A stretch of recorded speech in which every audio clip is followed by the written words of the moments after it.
Hey guys, you had a Delta Math section this week on rewriting exponentials for the equivalent rate, which is a super tricky topic that we didn't really cover adequately in the Edpuzzle videos. So this is just to help you out. We're going to do one together. Um, so element X is a radioactive isotope such that its mass decreases by 51% every day. I'm going to highlight as we go some of the important information here. So we've got that it decreases, we've got that it's decreasing by 51% every day. If an experiment starts out with 390 grams of element X, write a function to represent the mass of the sample after t days, where the hourly rate of change can be found from a constant in the function. Round all coefficients in the function to 4 decimal places. Also determine the percentage rate of change per hour to the nearest hundredth of a percent. All right, so anytime that we're talking about an increase or decrease by a percentage, we're talking about that growth decay formula. And I don't remember what variables we used in the video, but it's always gonna, regardless of what letters you choose, it's gonna look something like this, or the power of t, where I want that list fixed so I can write that A is your final amount, P is the initial, loving my handwriting here, sorry guys, R is the rate of growth or decay, and T is going to be the time,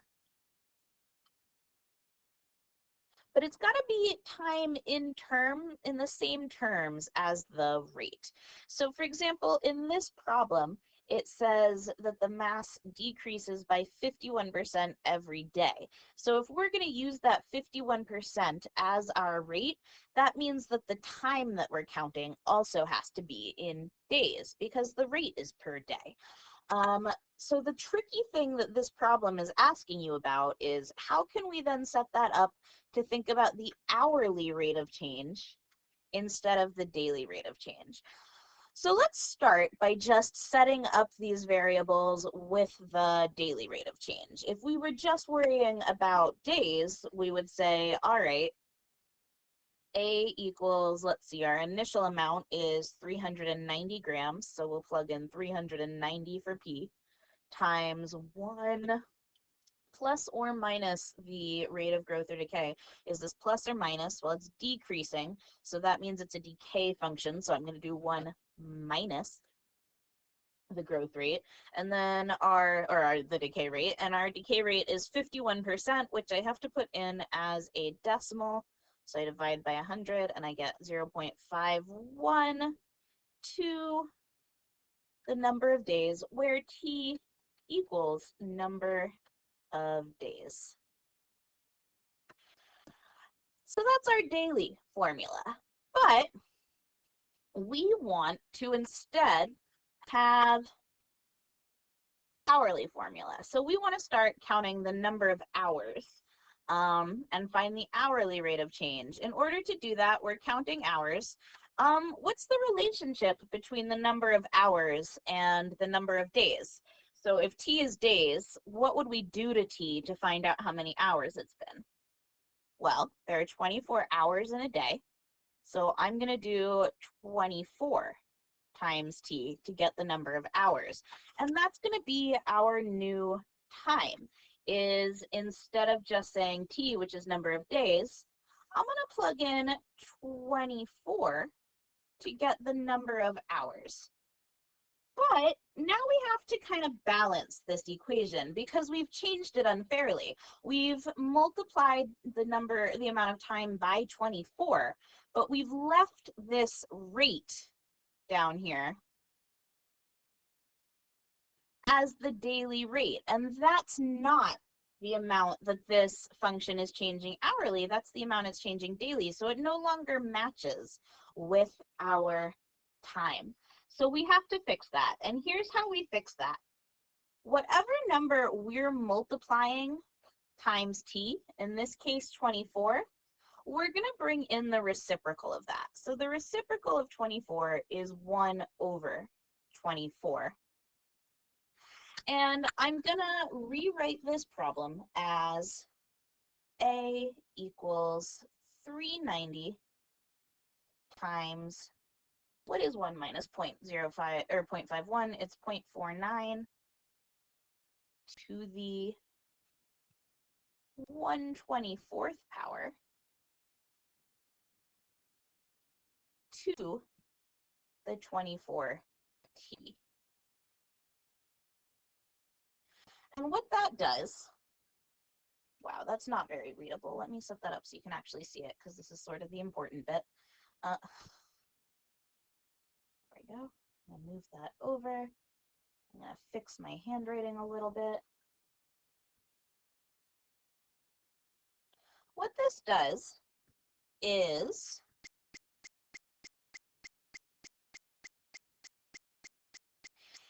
it cancels out the difference that we've made to the time by changing the rate, because if we raise something to the 1/24th power and then raise it to the 24t, raising a power to a power, our exponent rule for that is that we're multiplying the exponents. And 1/24th times 24 cancels out to 1. So by multiplying by the reciprocal, we're able to cancel out to 1 with this 24 and get back to having the same equation that we had in the beginning, except now we've got 24t, so we're counting the number of hours instead of the number of days. So in order to simplify this, we're going to take that 0.49 and raise it to the 1/24th power in our calculator. Be careful about how you put that into your calculator. Make sure that the entire fraction is part of the exponent. So I'm going to put that in. And when I put that into the calculator, I got out 0.9707. So I've got A equals 390 times 0.9707 to the power of 24t.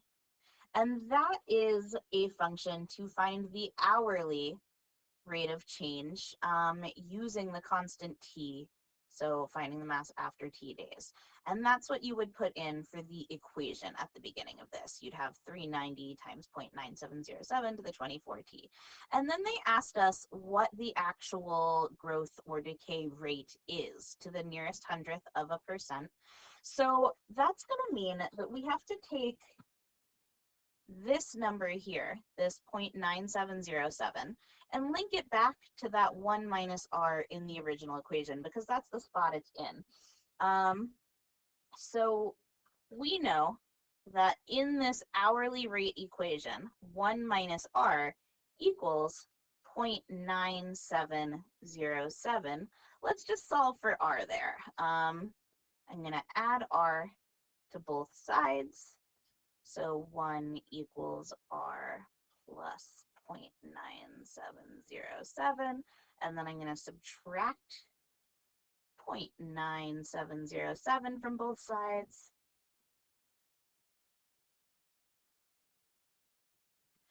And I get that r equals, what's 1 minus 0.9707? 0.0293. So that is my hourly rate of decay. And if I want to quickly turn that back into a percentage, I'm going to take that decimal of 0.0293 and multiply it by 100 and get 2.93%. So let's just go back to the delta math window here and double check that that worked. We said 390 times 0.9707 to the 24t, and that growth rate is 2.93% per hour. Oops, not increase, decrease. Let's see. Are we sure we want to submit this? Yeah, we got it right. So that's how you do those. Very tricky, but give them a shot. And I hope I'll see some of you in office hours on Tuesday. Bye.